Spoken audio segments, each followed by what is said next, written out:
Monsieur Tshisekedi Tshilombo Félix Antoine, président de la République, chef de l'État, a prononcé son discours, son tout premier de son second mandat.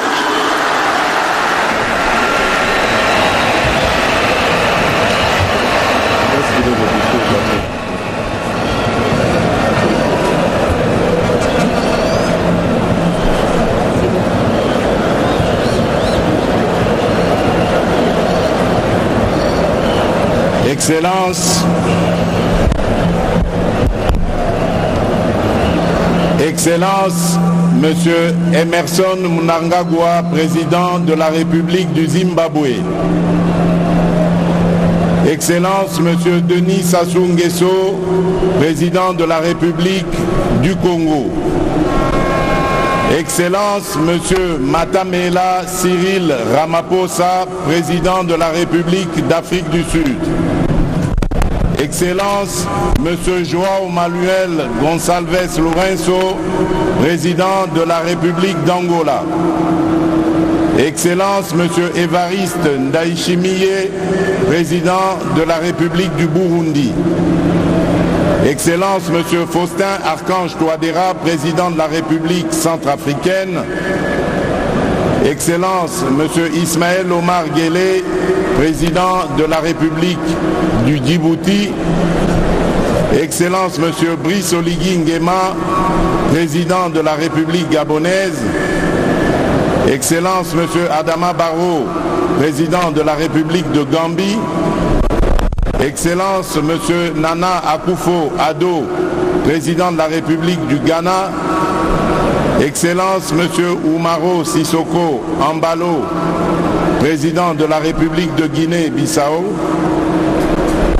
Excellence, Monsieur William Samoei Ruto, président de la République du Kenya. Excellence, Monsieur Lazarus Chakwera, président de la République du Malawi. Excellence, Monsieur Carlos Villanova, président de la République démocratique de Sao Tomé et Principe. Excellence, Monsieur Macky Sall, président de la République du Sénégal. Excellence, Monsieur Mahamat Idriss Déby Itno, président de la République du Tchad. Excellence, Monsieur Hakainde Hichilema, président de la République de Zambie. Excellence, Monsieur Uhuru Kenyatta, président honoraire de la République du Kenya. Excellence, Monsieur Eri Rajaonarimampianina, président honoraire de la République de Madagascar. Excellence, Monsieur Jakaya Kikwete, président honoraire de la République unie de Tanzanie. Excellence, Monsieur Olusegun Obasanjo, président honoraire de la République fédérale du Nigeria. Excellences, Mesdames et Messieurs les représentants des chefs d'État et de gouvernement, honorable Président de l'Assemblée nationale, honorable Président du Sénat, Monsieur le Premier ministre, chef du gouvernement, Monsieur le Président de la Cour constitutionnelle, Monsieur le Premier Président de la Cour de cassation, Madame la Première Présidente du Conseil d'État, honorables députés et sénateurs, Mesdames et Messieurs les membres du gouvernement, Mesdames et Messieurs les chefs de mission diplomatique et représentants des organisations du système des Nations Unies, Mesdames et Messieurs les présidents des regroupements et partis politiques, Mesdames et Messieurs les représentants des organisations syndicales et confessions religieuses, autorités locales et coutumières, Mesdames et Messieurs, distingués invités, mes très chers compatriotes, j'aimerais, en prélude de mon allocution, rendre grâce à Dieu, maître des temps et des circonstances, protecteur suprême de la République démocratique du Congo, qui a permis notre présence en ce cadre du stade des martyrs de la Pentecôte, lieu symbolique choisi ce 20e jour du mois de janvier 2024 pour abriter cette cérémonie solennelle de mon investiture en qualité de président de la République. À nos hôtes venus nombreux, je voudrais dire que votre présence à cette cérémonie historique témoigne de votre appréciation de l'immense bond en avant que vient d'effectuer le peuple congolais sur le long chemin vers l'exercice souverain de la démocratie. Bien plus, votre présence en ces lieux reflète autant l'amitié que le soutien et l'intérêt que vos pays et vous-même portez à la République démocratique du Congo et à son peuple. Revenant sur cet exercice souverain et démocratique, je voudrais particulièrement exprimer, au nom du peuple congolais et au mien propre, mes sincères remerciements aux Nations Unies à travers sa mission de stabilisation pour la République démocratique du Congo, la MONUSCO en sigle, de même que la République arabe d'Égypte, ainsi que les républiques voisines du Congo et d'Angola pour l'appui logistique fourni à la Commission électorale nationale indépendante dans les dernières semaines précédant la tenue des scrutins. Je ne pourrais également omettre de saluer et de rendre un hommage appuyé à la mémoire de nos héros, de tous nos compatriotes tombés sur le champ d'honneur, ainsi que celui de toutes les victimes de la barbarie de nos agresseurs pour la République démocratique du Congo dont nous sommes aujourd'hui bénéficiaires. Par reconnaissance au sacrifice de nos héros et de nos martyrs, je vous prie de vous lever et d'observer un moment de recueillement en leur mémoire.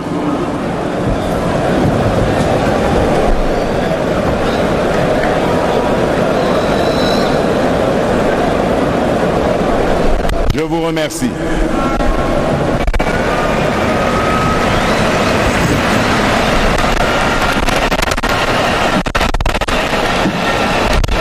Excellences, Mesdames et Messieurs, distingués invités, face à ses responsabilités et devant son histoire, le peuple congolais a posé le 20 décembre 2023, par l'exercice de son droit de vote, un acte à la triple symbolique. En effet, le 20 décembre, le peuple congolais a clamé son amour indéfectible pour notre cher et beau pays. Il a réitéré son profond attachement à la démocratie et aux valeurs républicaines qui le transcendent. Tout comme il a préservé par cet acte l'héritage nous légué par nos pères fondateurs. Le sacrifice consenti pour notre liberté demeure le socle de notre loi fondamentale. Appelé à opérer librement son choix parmi les différentes offres qui lui étaient présentées, le peuple congolais souverain primaire a opté dans sa plus grande majorité pour la consolidation des acquis glanés du combat auquel je m'étais solennellement engagé le 24 janvier 2019 lors de ma première investiture, celui de garantir le mieux-être de chaque citoyen et citoyenne de la République démocratique du Congo, de préserver leur dignité et de restaurer leur fierté d'appartenir en tout temps et en tout lieu à notre chère et belle nation. Le peuple congolais m'a renouvelé sa confiance dans la foi et la volonté que se poursuive l'émergence d'un Congo fort, ambitieux, conscient de ses potentialités et avide de progrès. Un Congo plus uni, plus fort et plus prospère. Mes chers compatriotes, ce résultat que nous célébrons ce jour a bénéficié de plusieurs apports spécifiques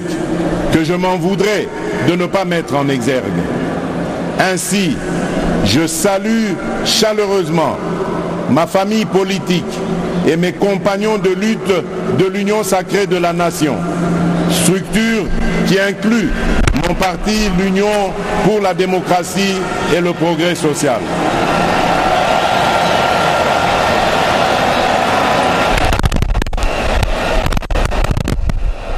Je salue tout autant les candidats à l'élection présidentielle qui se sont désistés en ma faveur, les diverses organisations politiques alliées et celles de la société civile qui se sont mobilisées autour du projet que je porte pour notre nation. Chacun a fait sa part et ma reconnaissance va à vous tous. Je saisis également cette occasion pour accomplir mon devoir républicain, celui de saluer mes adversaires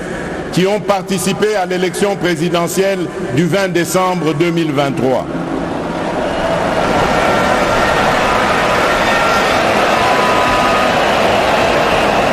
Ne dit-on pas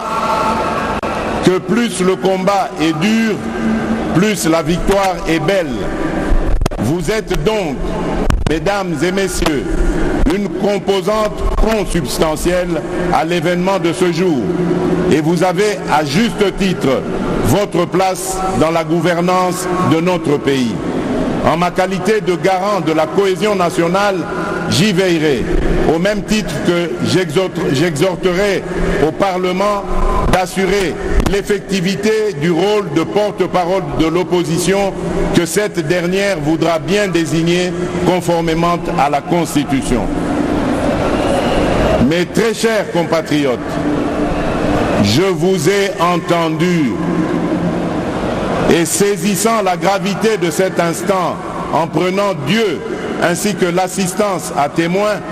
c'est avec un immense honneur, fort de votre plébiscite et revigoré de votre confiance renouvelée,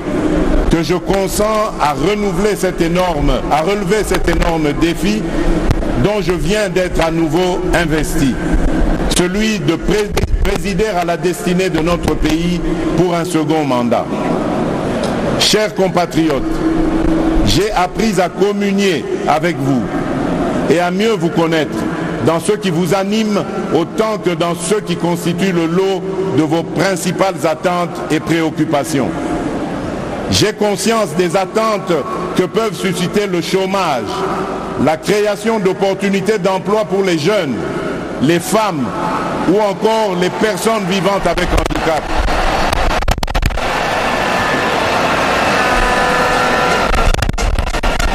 L'autonomisation et la promotion des femmes dans notre société, de même que l'inclusion et la protection des personnes les plus vulnérables. Tout comme j'ai conscience de vos attentes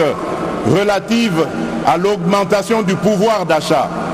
à la stabilité du franc congolais, à la création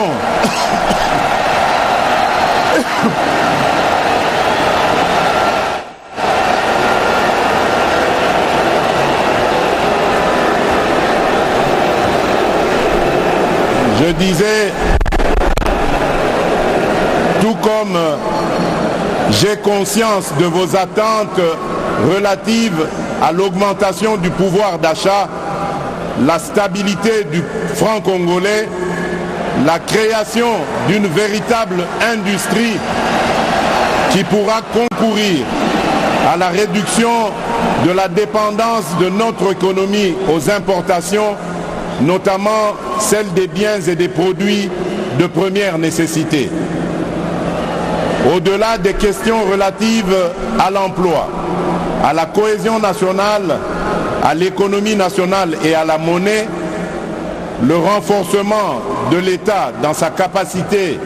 à sécuriser la population et ses biens,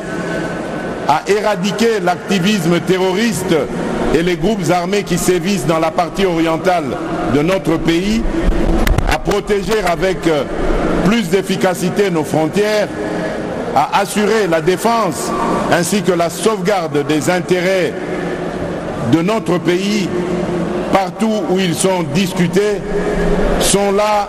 autant de sujets qui aujourd'hui nourrissent vos préoccupations.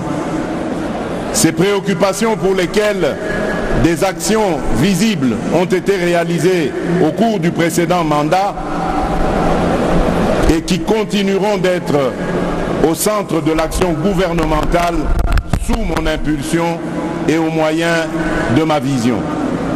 Une vision, mieux, une ferme prédisposition pour l'action,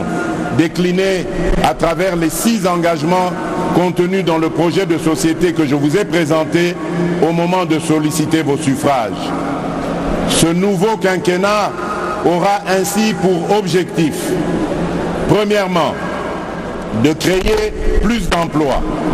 en accélérant la promotion de l'entrepreneuriat, notamment celui des jeunes, et au moyen d'une approche volontariste inspirée de nos réalités sociétales. Deuxièmement,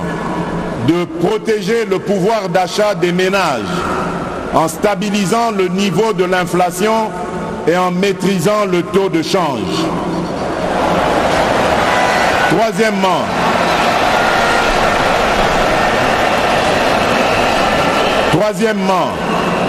d'assurer avec beaucoup plus d'efficacité la sécurité de nos populations, de notre territoire, de nos biens ainsi que la préservation de nos intérêts. Au moyen d'une restructuration profonde de notre appareil de sécurité et de défense et par la poursuite du renforcement de notre diplomatie. Quatrièmement,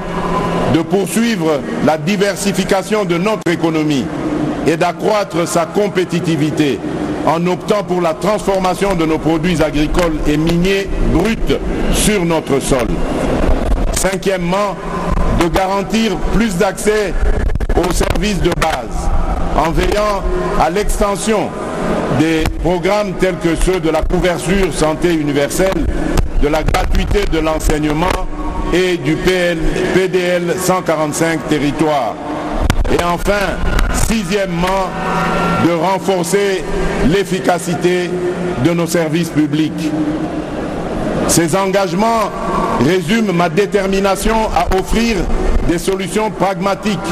par la force de la volonté et de la mobilisation des énergies de tous pour la création de plus d'emplois pour les jeunes à la sortie de la formation et pour les personnes en sous-emploi, la maîtrise du coût de la vie et la garantie de la sécurité des citoyens où qu'ils vivent. À ces engagements s'ajoute l'épineuse question du désenclavement de nos territoires, dont la solution en termes de financement vient d'être rendue possible, notamment grâce à l'affectation prochaine de fonds issus de l'enveloppe obtenue dans le cadre de la renégociation du projet SICOMINE et qui devrait atteindre un montant global de 7 milliards de dollars américains. À cette question épineuse se pose-t-elle aussi celle du développement des chaînes de valeurs agricoles et de l'assainissement de nos villes. 3 défis qui constitueront les 3 initiatives présidentielles prioritaires de ce nouveau mandat. Mes très chers compatriotes, l'expression de vos suffrages et le renouvellement de votre confiance à mon égard interviennent dans une période critique de l'histoire et où de nombreux défis pèsent sur notre devenir collectif. D'abord, sur le plan national, les efforts fournis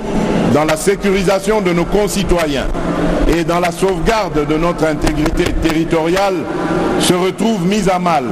par les velléités obscures de certains États voisins, d'acteurs extérieurs ou internationaux, avec la complicité lâche de certains des nôtres. En effet,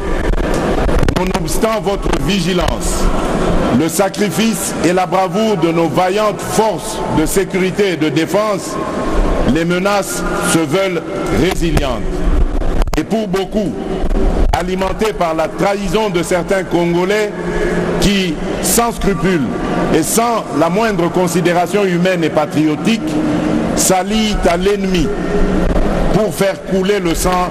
de leurs propres frères et sœurs congolais. Toujours sur le plan national, se pose le défi de la sauvegarde de notre cohésion nationale qui ne peut se faire qu'au moyen du renouvellement et de la consolidation de notre vouloir vivre collectif. Un vouloir vivre collectif où seront bannis les fléaux de la haine, du tribalisme, du clanisme et de toutes les antivaleurs qui aujourd'hui minent le développement de notre pays. Bref, un vouloir vivre collectif comme valeur sacrée que nous léguerons entière aux générations futures. Ensuite, sur le plan international, se dresse le défi de l'intégration régionale et du développement de notre continent pour lequel notre pays, la République démocratique du Congo, a significativement contribué et, fort de son potentiel, se veut aujourd'hui, plus qu'hier, un acteur incontournable, mieux, un catalyseur. Enfin, se pose-t-il le défi du réchauffement climatique pour lequel notre pays se veut être une solution au regard de ses potentialités naturelles qui ne sont plus à présenter, tout comme le défi collectif de la préservation de notre existence commune face aux idéologies du chaos et à la folie meurtrière qui n'épargne aucune nation ni aucun pays. Chers compatriotes, je mesure l'ampleur de la tâche qui m'attend, ainsi que toute la portée des attentes légitimes qu'évoque cet ultime mandat dans l'esprit de chaque Congolaise et de chaque Congolais. J'ai cependant la certitude que par votre concours et interpellé par ce devoir patriotique qui consiste à rassembler toutes nos forces et nos intelligences, nous serons capables de combler ces attentes et de relever le défi d'assurer la destinée de notre pays.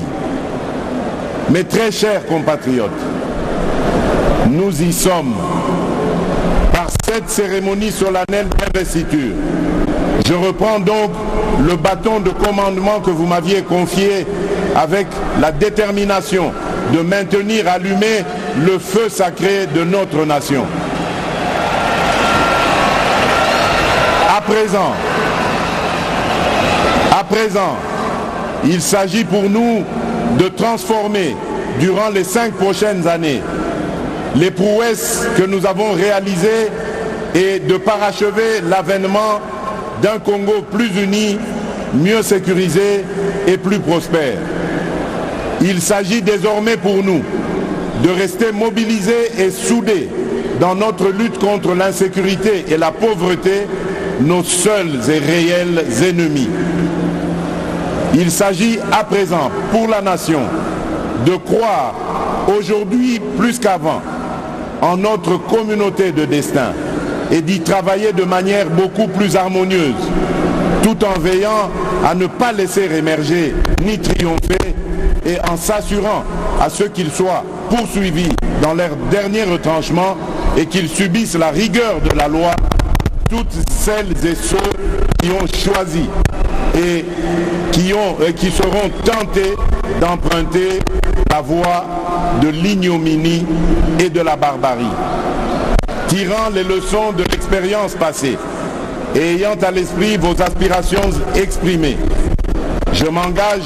à user de tout ce qui est en mon pouvoir pour que les erreurs du passé ne se reproduisent plus et pour que les actions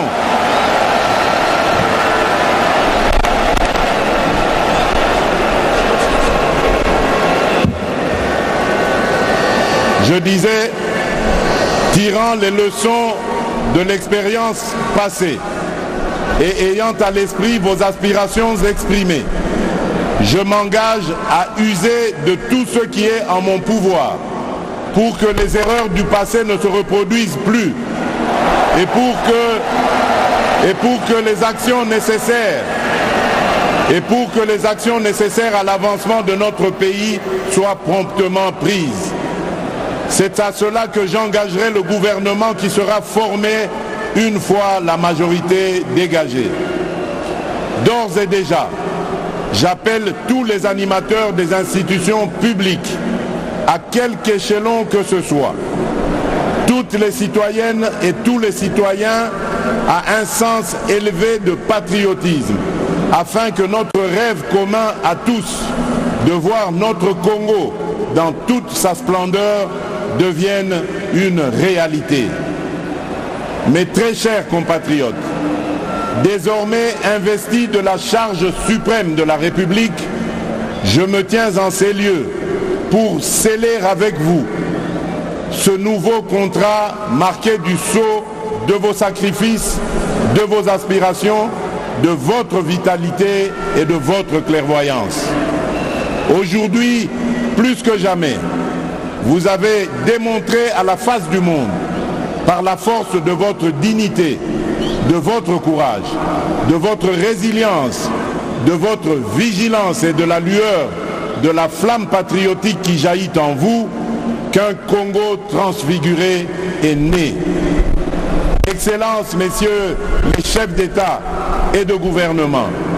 Excellences, mesdames et messieurs les représentants des chefs d'État et de gouvernement, honorable président de l'Assemblée nationale, honorable président du Sénat, monsieur le Premier ministre, chef du gouvernement, monsieur le président de la Cour constitutionnelle, monsieur le premier président de la Cour de cassation, madame la première présidente du Conseil d'État, honorables députés et sénateurs, mesdames et messieurs les membres du gouvernement, mesdames et messieurs les chefs de mission diplomatiques et représentants des organisations du système des Nations Unies, mesdames et messieurs les présidents des regroupements des partis politiques, mesdames et messieurs les représentants des organisations syndicales et confessions religieuses, autorités locales et coutumières,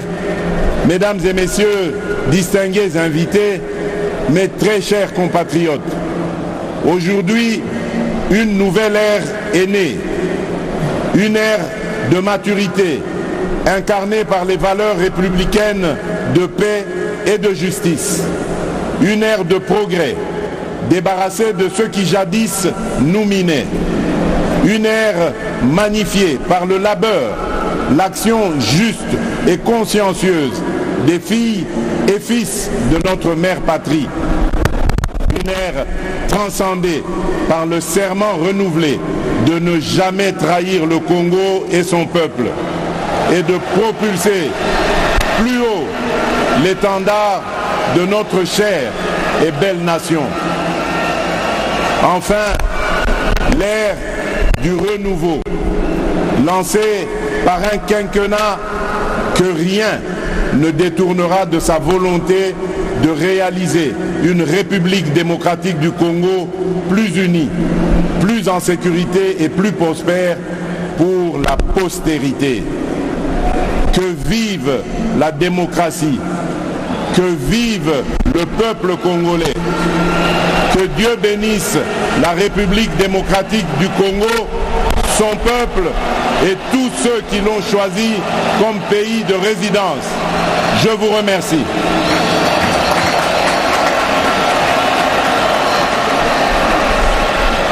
Excellences, Monsieur le Président de la République, avec l'expression de nos hommages renouvelés, le protocole vous invite à regagner la tribune pour recevoir les félicitations de la très distinguée Première Dame, de vos homologues chefs d'État, chefs de délégations étrangères et des différentes personnalités présentes à cette grandiose et historique cérémonie.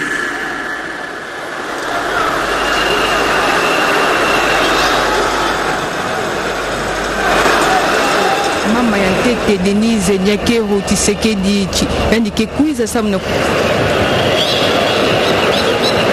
déclare son audience solennelle et publique de ce jour close et pour permettre aux membres de la composition de présenter leurs félicitations déférentes et leur civilité au chef de l'État. Luta ntangu na ntangu mbala ya kele ntangu ya bazuzi bakeluta na ntwala ya beto mfumo insi samna kupesa yandi mbote pe kusiamisa yandi pamba VCC biyai yandi mevwa tanlele ya kimfumu ya kutwadisa insi na beto samu na mbala ya zole ya mvimba mutindu beto kina kulanda yau na bifikula bazuzi bakena luta mosi kupesa ya beto mfumo insi mbote pe kusiamisa yandi kulozila yandi nkata ya fololo kutia munina yandi mente ya lusaku munu yandi kwenda na ntwala pe yandi vwanda na kiti nandi ya kimfumu ya kele diambu ya mbote pe ya kese ya beto kina kumona na bifikula ya insi na beto ya cheleka na diskulu ya mfumu wa insi beto yonso mekatuka landa yau yandi metubati baka kimfumu nandi ya kele bamambu yonso mesoba bamambu ya imbi yai salamaka yake futuka dia kave yandi kenwana samu na ndemba ya insi na beto yandi kenwana samu na kutombula nkento pe kupesa baleke kisalu ya cheleka yandi zabisaka tia yandi kenwana dia kasamu diambu ya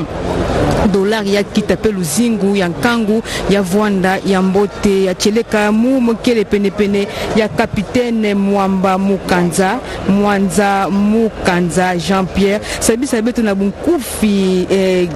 inki mezo na tuba 21 kanoe bamekatuka budila mfumu wa insi tango bakaka kimfumu ya kele kampanye na munu Nadine Ntoto mutindu ya 21 ku na yeme monisande ya inza mvimba kana mfumo mebaka kifuru nanda kisalu bake bulaka 21 ku mutindu kasi na betu kwaku 21 kuna memori sete ngefo zabande mfumo ya nchi yani kele mfumo ya Kongo ya mvimba kasi yandi kele na mwa particulier mosi ya kuvanda commandant supreme ya forces armées na kiye kwa yina kuvanda commandant supreme ndena yao betu kebulaka 21 kuwa samna kuyamba yandi mpamba ve yandi mutuketu arisaka mvita kana betu zelo kwena mvita yandi mutukede kulomba ke mvita kusalama tala kiye kwa ina yandi ya commandant suprême metinda beto no koyamba yande na nima nyosu ya ibelo tamona ke défilé la prestation de serment de Félix Tshisekedi en tant que président de la République démocratique du Congo a été acceptée par la Cour qui a même lu son arrêt d'investiture et le président Félix Tshisekedi a reçu tous les attributs possibles du pouvoir. C'est depuis quelques minutes, lui, le président investi, le président de la République démocratique du Congo, issu justement des élections combinées du 20 décembre. Après, nous avons écouté son discours, mais plus ou moins court quand même. Hein, oui, plus ou moins court. Le moment le plus attendu, c'était ces instants de l'arrêt de la Cour, l'arrêt solennel.